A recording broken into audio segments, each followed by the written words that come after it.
Hello, Dr. Rishmi. Hi. It's good to see you. In the last 28 days, I finished a Panchakarma treatment at One World Ayurveda, and I have learned a lot about Ayurvedic medicine. Dr. Rishmi is Ayurvedic doctor. So hello again. Yeah, we were very happy to see you. So let's talk a little bit about what is the difference between an Ayurvedic medical doctor than a Western medical doctor. Uh, to start with, like Ayurveda, we all know like a science which mainly deals with how to live, and it's not towards like when a person coming with a disease, how to treat that. It mostly explains like to begin with from the very beginning state, how to live healthy, then maintain your health. Then when you have some diseases, then you go and take the cure, and after curing the disease, let's go with some kind of rejuvenation. And we cannot say that Ayurveda is one pill for all, because it is very particular, evidence based, personalized medicine. So if you have some disorders and the same disorder happened to another person, the treatment aspects will be very different, because it's two different body and two different soul and two different thoughts.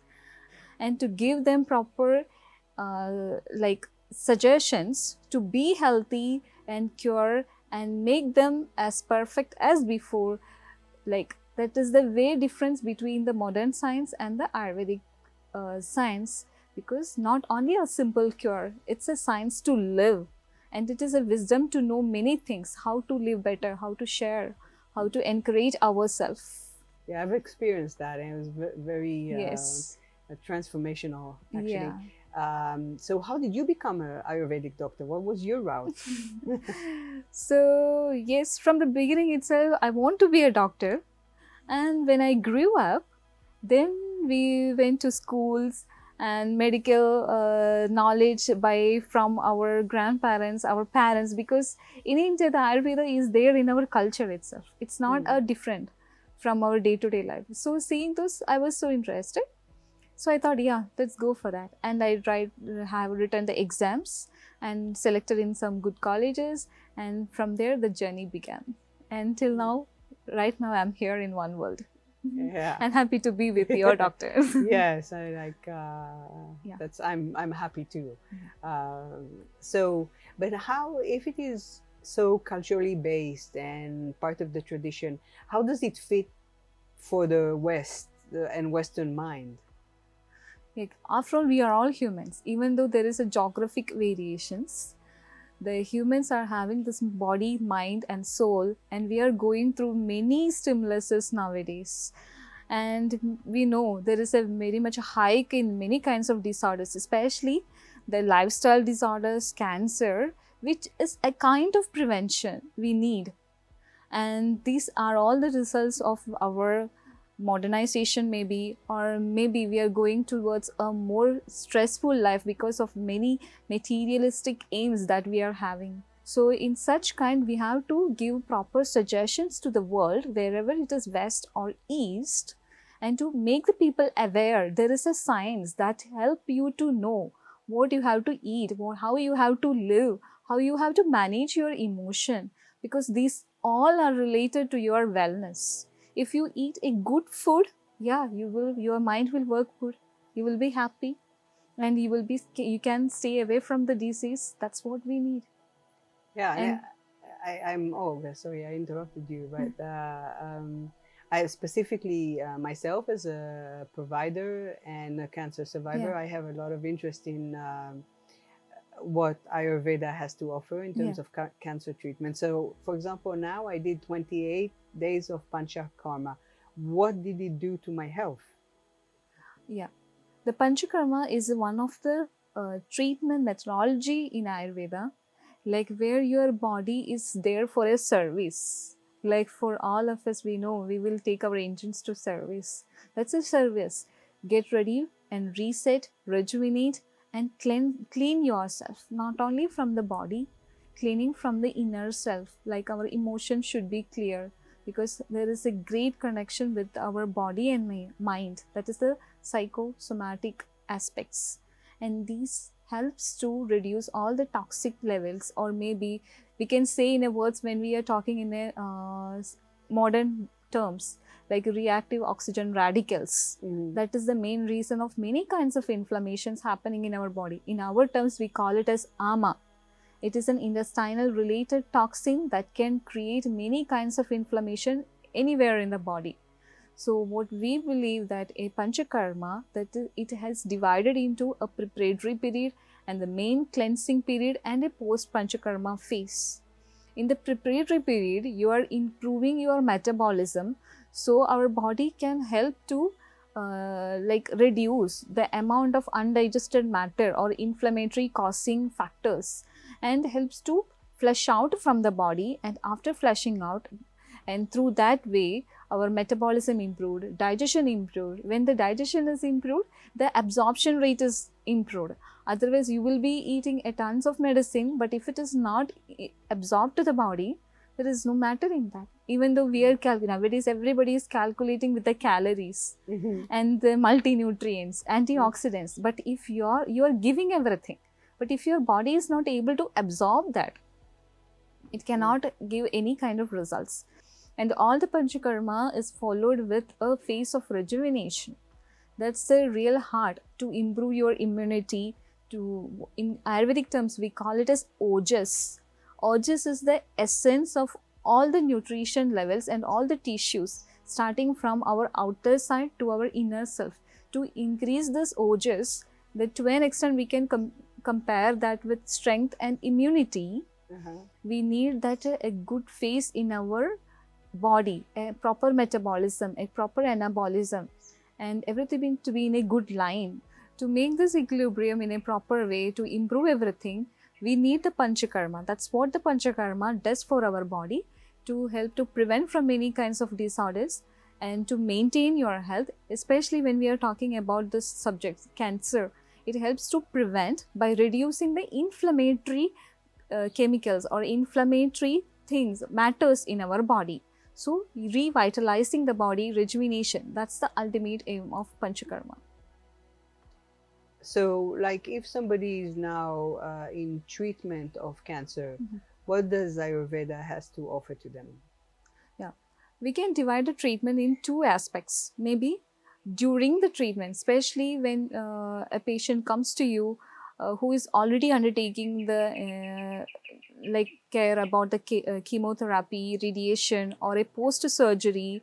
So what we always tell them is, do proper attention to your diet and know about your strength and what makes you comfortable in a way to improve yourself, that we have to choose, and to be in a discipline. That is very important, because we need a recovery. For that we have to be very much aware of our body, what happened, in which system of your body is affected, and to reduce as much as possible the stress related factors. Stress is not the mind factor, even from the external stimulus. If you are going into an area where you are not at all comfortable with, just avoid that area. If you want to avoid some situations or some potential conflicts, be away from that, because when you are being to such conditions, that can make some kind of changes in your body. Maybe we can call a negative energy.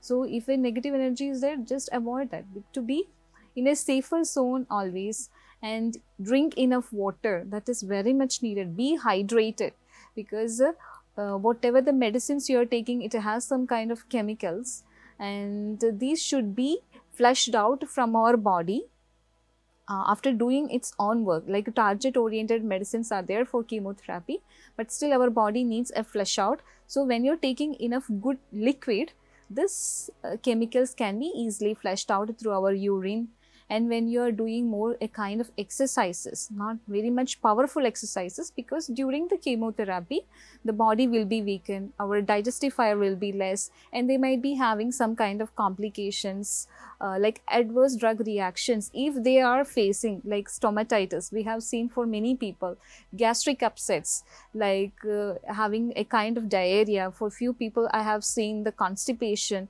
So adjust your diet. What is your problem? So if you're having a constipation, include more fibers. For example, draksha, that we call as raisins, and gooseberries, amla, or we call it as triphala. It is a combination of three main medicines in Ayurveda which has the rejuvenatory effect, as well as during the time of chemo, it will helps to reduce these kind of adverse reactions. And taking some herbal teas, that is very good. Like nowadays more researches are coming out. Many medicines are having this anti-cancerous activity. For example, curcuma, turmeric, and we know that garlic, ginger. So these can be included in our diet. It can be a spice, and infuse the water with these things, and you can drink often. And to be in a good flow, that you can go do with some kind of meditation. Meditation is literally very good, because when a person is going through that journey of chemotherapy, a lot of up and downs definitely will happen to them. So do proper yoga or a meditation for around, we know that yoga nidra practice, body scanning method, it is very effective to maintain that inner balance. When you're inside, you are strong, your body will have the power to face everything. That's what we need for a cancer patient. You have to have that power, so you can go towards through that journey, and you can come out very beautifully. So that's what Ayurveda also saying, like take good food and do some exercise. Know your body first, analyze your strength, and go for the exercise. It should not be very heavy, very mild exercises, but regularly breathing exercise. It is very good to increase the oxygen flow to our blood, and oxygen is the life in our body. So this will help for a tissue rejuvenation. And stay away from all kind of addictions. That's also very much needed. We have to take in something, we have to avoid few things, especially caffeines, refined sugars. Refined sugars are taken as one of the main culprit for many of the cancer. And as much as possible to be an organic side rather than going from leftovers or like fast food, junk foods. These things can be avoided. So these are the main things that we will give the suggestion for a person who is going through the journey of chemotherapy or radiation. Is it very different when we're talking about prevention? Because the Western world, the Western medicine, doesn't have a lot of suggestion for prevention. I think it's very different in Ayurvedic medicine. Yes. That's when we see the aims of Ayurveda, like it is explained, sastasya rakshanam. Like first you try to maintain that health, so you can stay away from many kinds of diseases. Nowadays we are all telling, now everywhere it is, that quotation is very highlighted. Prevention is smarter and better than cure. Yes. It is not simply better, it is smarter and better. Yes. So in that way, Ayurveda is having that global acceptance, like with all the lifestyles, like dinacharya, that what are the things you have to do from the day, from you start from your bed till you sleep. And the ritucharya, that according to the season, our body is also having many kinds of changes. You can simply observe in a winter season, your appetite is different. In a summer season, your appetite is different. And your hydration levels, the need for our body is different. So according to the season, you have to make little adjustments. It's just to be in a line and wavelength with your own body. So understand your body and help the body to maintain health, so you can stay away from many kinds of disease. And what I already mentioned, a kind of Ajara Rasayana, it's a code of conduct. It includes all the emotional balance also, how to maintain emotional balance, how to maintain the balance yourself with your diet and with your hydration, with your physical activities, and to stay away from all kind of stimuluses that makes you unhappy, worried, and a kind of away from the self. So that's all.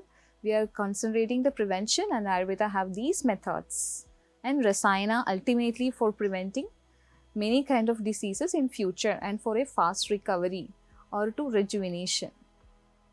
That's fascinating. I have a question. What is your vision about integration between Western medicine and Ayurvedic medicine? Because they both have a lot to offer. How can we bring them together? Actually, basically, I believe in an integrated oncology because we need both, and medicine that can give you support to just come out of the disease. And for that we are using many kinds of in modern medicine or in the Western science, they have the contributions and heavy researchers and very good findings in the oncology basis, the diagnostic level and also in the therapeutic levels. So but the main drawback that everybody is saying about is that it is not a drawback, it's just an other side of the coin. I cannot say it is a drawback, like it has many kinds of drug reactions. Even nowadays, like target oriented chemotherapies are available, but still some other kind of difficulties are seen in a person.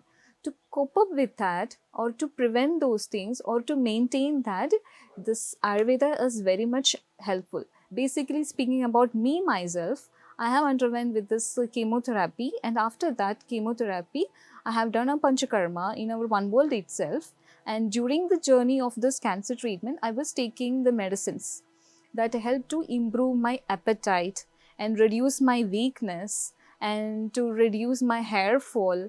And there will be in some medicines they has the muscle cramps and heavy joint pain, so there also we can give the herbal medicines which doesn't have any kind of bad interaction with the chemotherapy medicine. So those kind of medicines we have to figure out. And the one of the main aspect we have to think about in integrated oncology is a kind of mind support, because a person who is undergoing those things, they need a heavy support from the mind, and give them with the best nutrition, antioxidant food, and definitely a rejuvenation by the Rasayana therapies. And also after, to prevent the recurrence, that is very important, giving them proper diet suggestion, lifestyle suggestions, and health advices like activity, physical activity, exercises, and motivate them to do more, analyzing their strength and weakness.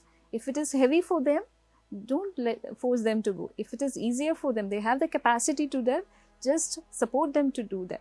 So through their journey, support them and also to make them wellness without having a scar of cancer on them. That is the main aim of integrated oncology, what I believe. And recently, many researches are happening throughout the world, especially in India. Like their integrated oncology, we have a very good hospital, Tata Mumbai Hospital.